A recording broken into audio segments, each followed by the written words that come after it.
Let's do integral number 6. We have integral of 2x plus 1 divided by this square root here, the square root of x squared plus 2x plus 2. So if we take the content of the square root, x squared plus 2x plus 2, we can rewrite it as x plus 1 squared plus 1. Then the integral can be written as integral of x plus 1 divided by square root of x plus 1 squared plus 1, and then here we have dx.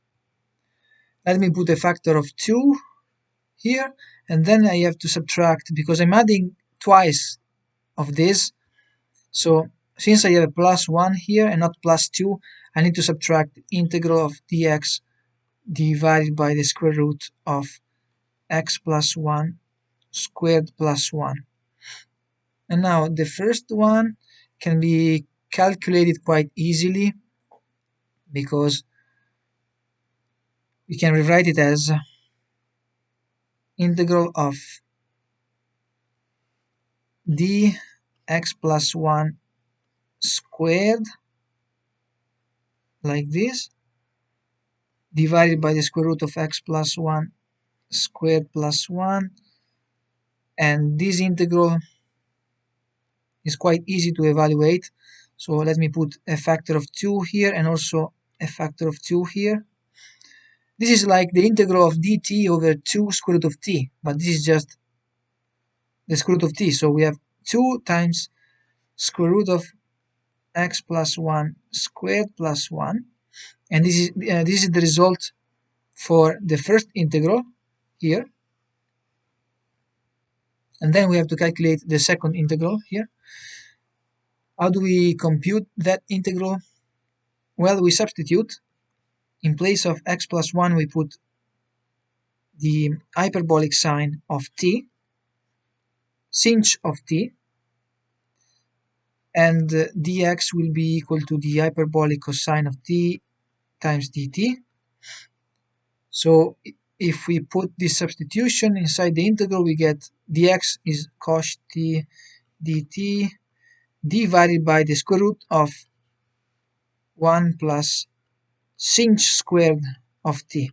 But 1 plus sinh squared is just cos squared. It is the hyperbolic cosine squared. And the square root of the hyperbolic cosine of squared is just the hyperbolic cosine. So we have hyperbolic cosine divided by hyperbolic cosine, so that will just yield 1. So it's integral of 1 dt, which gives me t plus a constant if you want. And from here, we get that t is equal to the inverse hyperbolic sine of x plus 1. So this is just inverse hyperbolic sine of x plus 1. So we have the result, right? We have the result because the result of the integral is given by this minus this. And if you want, you can also try to rewrite the inverse hyperbolic sine in terms of a logarithm. That can be done because we know this relation here, and we also know that the hyperbolic sine is equal to the exponential e of t minus e of minus t divided by 2.